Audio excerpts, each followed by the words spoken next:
Alright, yet again, a new kind of video. So today, I just want to show you guys my pre-release deck that I went 3-0 with.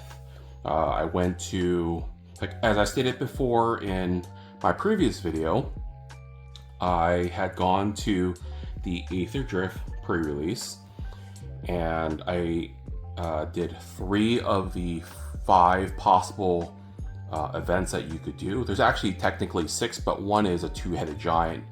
Don't know anyone else that plays that I could play with.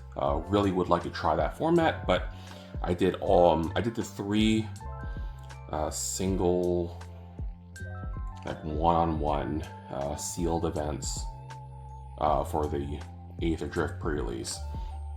The first day I went, or the first pre-release, I went 1-1-1, which means I went 1 win, 1 loss, 1 draw. That's usually like the worst that I do.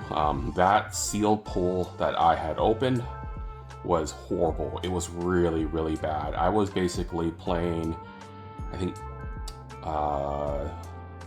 one of my rares plus my free pre-release rare that you typically get in your pre-release kit. If you guys don't know what it looks like, let me grab the box real quick.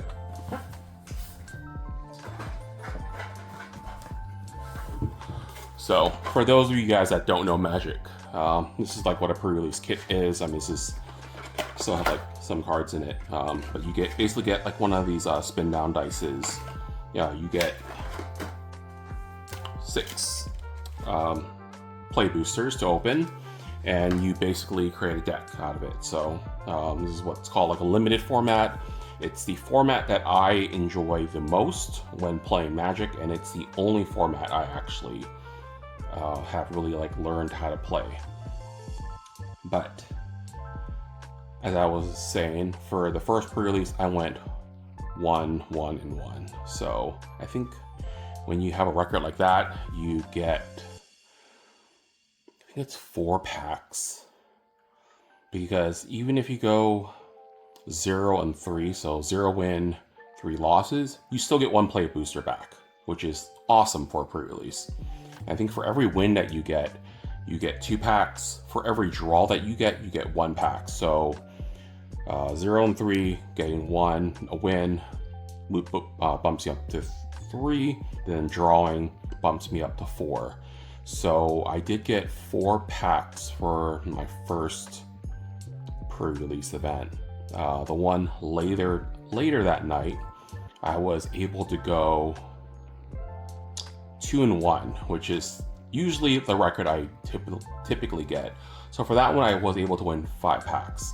And the last pre-release event, which was the Saturday, like morning, afternoon, it was basically this deck that got me to 3-0.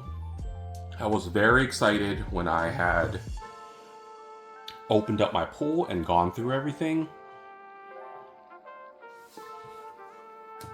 Some of the rares and mythics that I opened were very, very good. I'll go through basically how the deck kind of played, and I guess like my experience playing this deck. So right off the bat, I already knew, I heard about this card here. Is it in frame? I heard this card was amazing.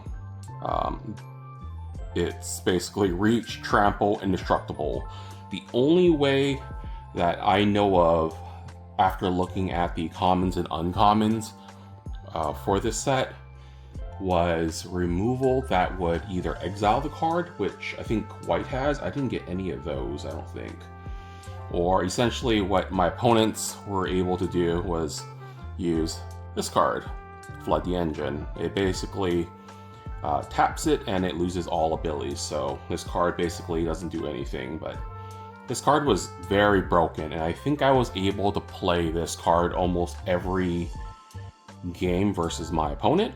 Comes into play. It's a 6/6 reach trample, indestructible. So not very much removal that can kill it. Even if I were to attack with it or block with it, it just doesn't die. And beginning of your main phase, put a 1/1 counter on it. So you play it on your the first turn it comes out.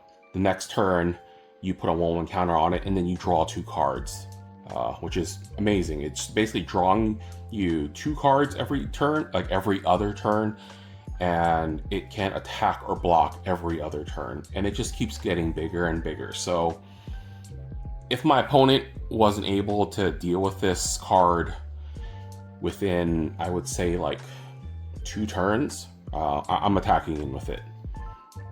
The other card that did a lot of work for me, I almost played this card every game as well, against every opponent. It comes into play and it deals 3 damage to any creature or planeswalker. So usually it just kills something as soon as it comes into play. Now if I crit and attack with it, it then deals 3 damage again. So it will do 6 in the air if they can't block it, and I get to kill something again. I've had opponents, I had one opponent that as soon as I attacked with it and then he realized, oh, I didn't realize it does 3 damage as well when you attack, he conceded. This card was very, very good. The other card that was good that I didn't really get to play was this one. I think this one is considered like a bomb too, but I was only able to play it for 1 turn before it got removed, so I didn't really get to see the benefits of it. I was able to attack once, draw a card, because any vehicles you control have flying, but what I then realized was any creatures you control with flying that deal combat damage to a player, you draw a card. So this card with this card were just draw. Like if I had both, I think I actually had both of these out at 1 turn. I drew basically 4 cards at my upkeep. Well, my upkeep plus main phase. So these cards were very, very strong. This one I really wish I got to play. The Aganosaur Rex. It's a 8/8 trample for 5, or for 3 green. It has trample. You can cycle it for 3 or 2 and 1 green. And it says when you cycle this card, put 2 1/1 counters on up to 1 target creature or vehicle. It gains trample and indestructible until end of turn. So I wasn't sure if I would play this card as a creature very much. If I ever got there, then great. But I really liked it for the cycling cost because I got to draw a card plus put 2 1/1 counters on my creature. It gains trample and indestructible. So it's basically a combat trick. Only problem was I never drew this card for the entire pre-release. So I think this card is really good as well. I just never got to play it. So I don't know how good of a card it really was. The rest of my cards are essentially, I think, just commons and uncommons. Oh, I did draw this. Oh, I didn't even know this card existed. It's basically for 3 white. It's basically a board white. I did draw this card once. I unfortunately was playing a aggressive opponent who I was going to use this on, but by the time I could cast it, I actually stabilized. So rather than casting this card, which my opponent knew I had it in my hand because he was able to look at it, I just cast it for the cycle cost and drew a card instead because I didn't want to kill my big guys for his like little guys. Yeah, but everything else is pretty. Yeah, nothing super crazy. Oh, I guess these were 2 rares. This was my pre-release card, and I also opened up another one of them, so I actually had 2 of them. This card was actually really good. It's not like super broken, but it would basically let me, whenever it came into play, I got to search my library for a mount or vehicle, which I think I was predominantly kind of a mount vehicle type deck. I was like a mount vehicle deck that could kind of draw cards and also put counters on things. So yeah, I guess the second part of it is if you put 1 or more counters, 1 or more counters would be put on a creature or vehicle you control, put that many plus 1.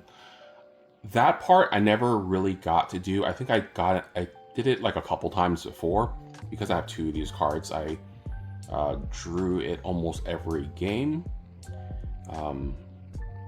I feel like the bottom part would start to help you snowball. The top part is being able to like search your library for a mount or vehicle was a really great part. So, you know, I get the 4 mana, I play this, and I would then look for my Sky Sovereign to basically play it and kill something.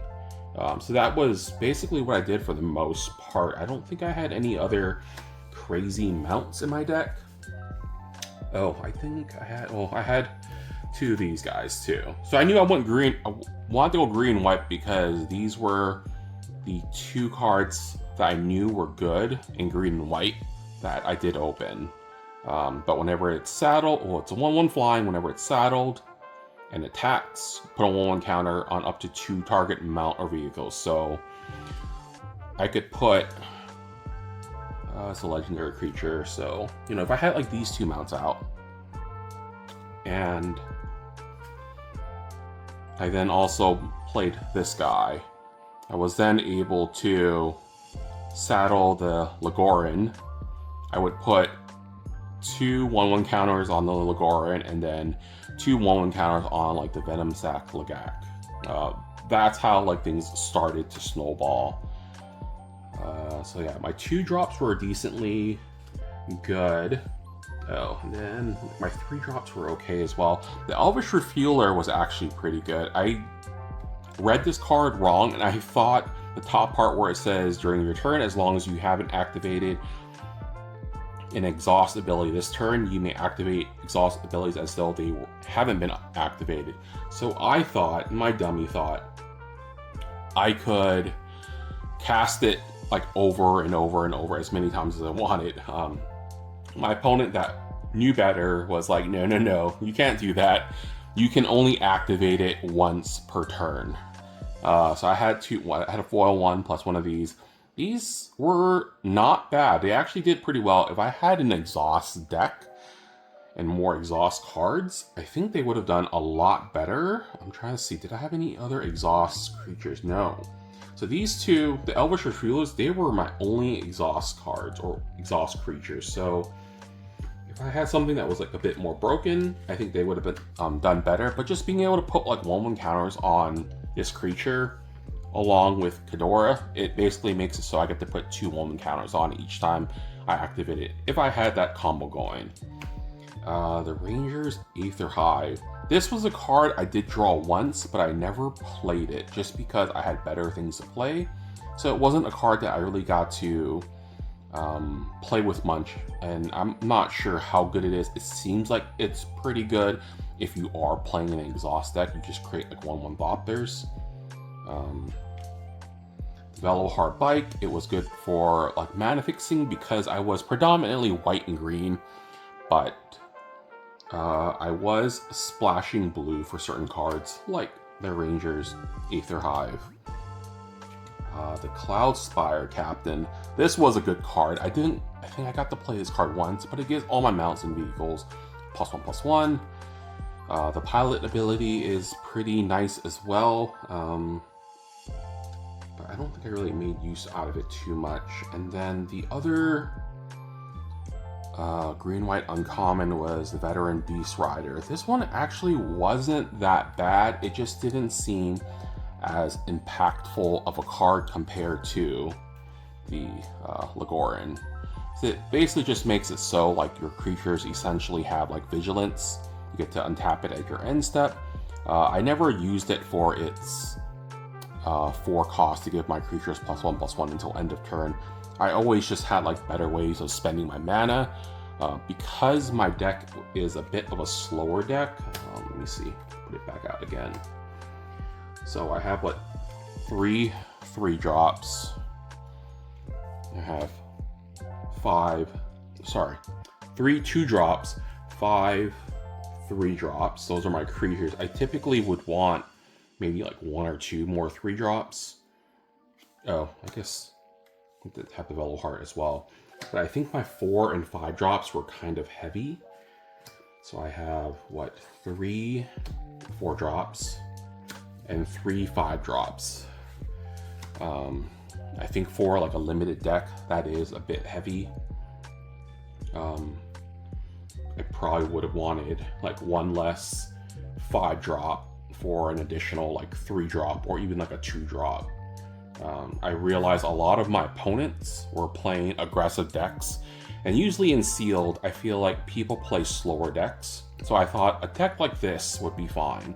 And I didn't want to cut any of my 5-drops because I feel like every single one of my 5-drops were pretty good. If they're not bombs, they're pretty good cards. Let's see, instants and sorceries, enchantments. Yeah, I showed you Flood the Engine. It's basically a form of removal, not the best removal, but it's still a pretty good removal.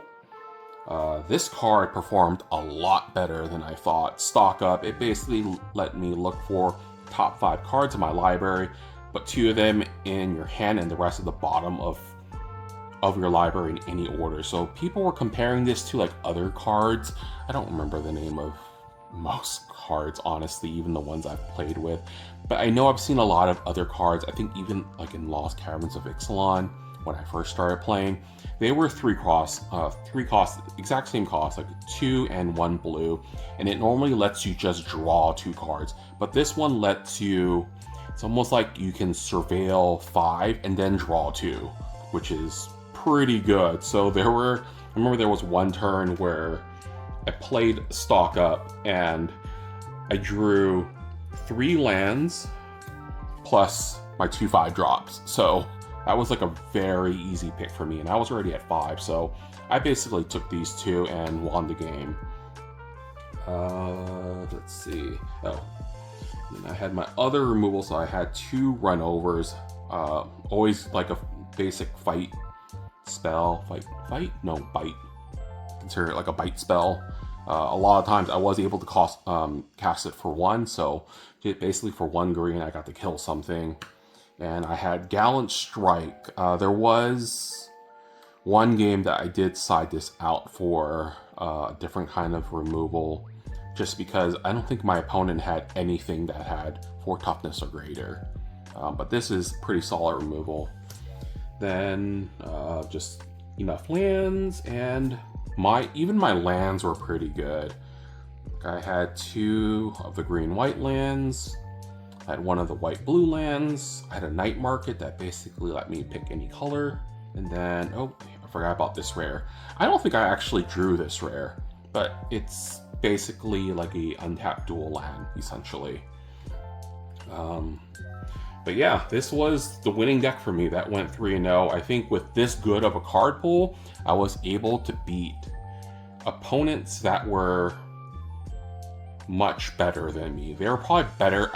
I feel like most players I go up against whenever I go to like a draft, which I haven't done in many, many months, or whenever I go to like a pre-release and do like a sealed event like this, they're typically better than me. I feel like they're better players. They've been playing longer. They understand the game a little bit better. But yeah, this deck was definitely able to carry me. The way I typically decide on like how many lands I have is, I think I just do, I don't know if I learned this from someone or if I just kind of came up with this by myself, but I will basically count all the pips. So I'll count like how many green manas like are necessary, like add them all up. So the green, white, and then blue, and essentially break down my lands in like a ratio. So if I had, let's say, half of them green, a quarter white, and then like a quarter blue, and I'm doing 17 lands, it's probably something like 8 or 9 green, and then split, like the rest split between that. So if I do 9, then it's like 3 and 3. So I think that's kind of what I did. So like 3 white, 3 blues. I think my white and blue pips were about equal, even though I think I was predominantly green-white, but I had a lot of lands. Yeah, so all of my other tap lands, they had white on them. So I think that's why I went 3 islands and 2 plains, just because I had these 3 to give me white mana if I needed it. But yeah, I thought I would show you guys. Oh, let me show you, I guess, like some of the rares that I did open. I don't know if I actually opened any money rares. I think there's like one that was pointed out to me that was considered like a good rare. I was like asking the person like next to me, like, oh, this card seems good, but I don't know if it's playable or not. It's another God card.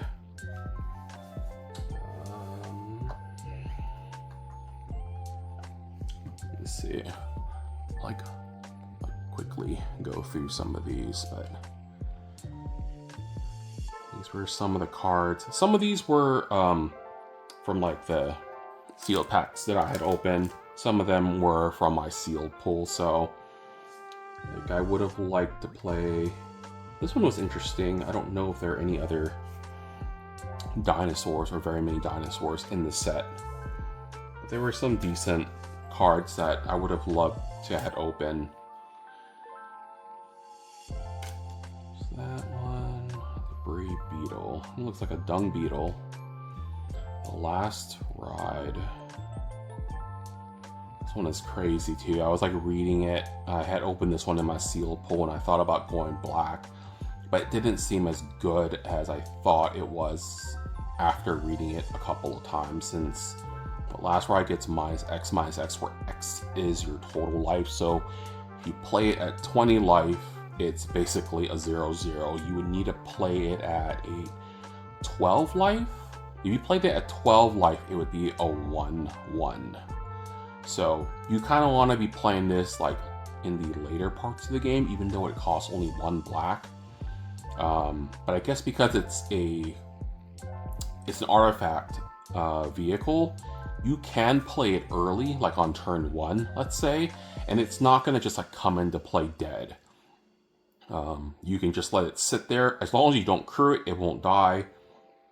And you can play the 2/1 black to pay 2 life to draw a card. So you can like hurt yourself, draw cards, and eventually get yourself to under 13 life to then be able to start attacking in with this. But you probably don't want to attack with a 1/1 crew 2. I imagine you probably want to be at probably, what, 9 life? So it'd be a 4/4 at the very least. I'm not going to go through all these. Two of my opponents actually had this card, and it seemed like it did pretty good damage to me. I don't know how good red and blue was. I had 2 of those. I had another one of the rare lands. This card was good. One of my opponents did play this guy, and it went to, basically he was milling himself out to try and draw this card, and it was the last card in his deck, and he was saying that if he drew it 1 turn earlier, he probably would have been able to kill me. And I'm not 100% sure because I didn't do the math, but he did have a pretty wide board. I also had a wide board as well, but giving all your creatures +2/+2, vigilance and menace, that's pretty good. I thought this card looked really good. It sounded kind of good, but I didn't want to play something with 3 white pips flying, first strike, lifelink. So I didn't go white because of that. Red-white also seemed like it was pretty good, but I didn't get enough good like red-white cards. That one.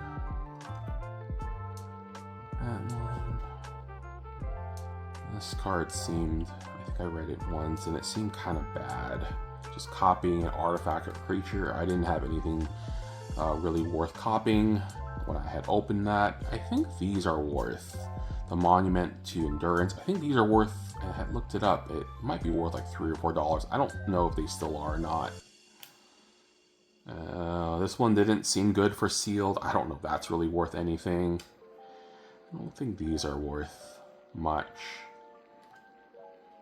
This card seemed really bad. Oh, okay. So here's the other God card. I think I had opened this on my first pre-release, and I had to read it multiple times, and I was trying to think, are there very many ways of exiling cards? because it's, you know, it's for one, white and black. You get Menace, Lifelink, and Indestructible, but it can't attack or block unless there are 7 or more cards in exile. I didn't really see a lot of ways of exiling cards in this set, so it just did not seem very good. This seems like a constructed card or maybe a commander card, just because there's probably going to be a lot of people like exiling their cards. But I think this card, I don't know how much it's worth. I know it's one of the more expensive cards in the set. Lifecraft Engine. Don't know if that one's any good. Oh, I got another Web Shark Elite. Oh, this is my, this was one of my pre-release like promo cards that you get.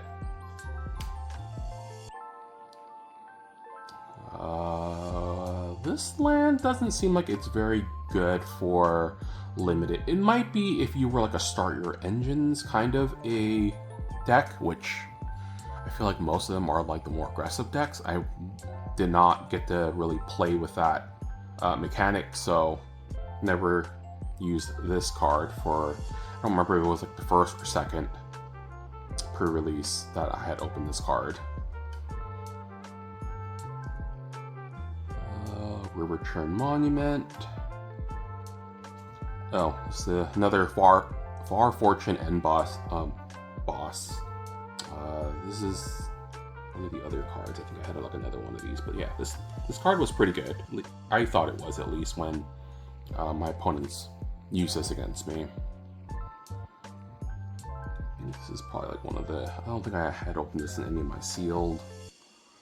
Then this was my other pre-release card. I don't think this one was very good. It seemed like it was okay, but it was definitely more of a red-blue kind of a card, since it's whenever you draw your second card each turn, you get to create a Thopter.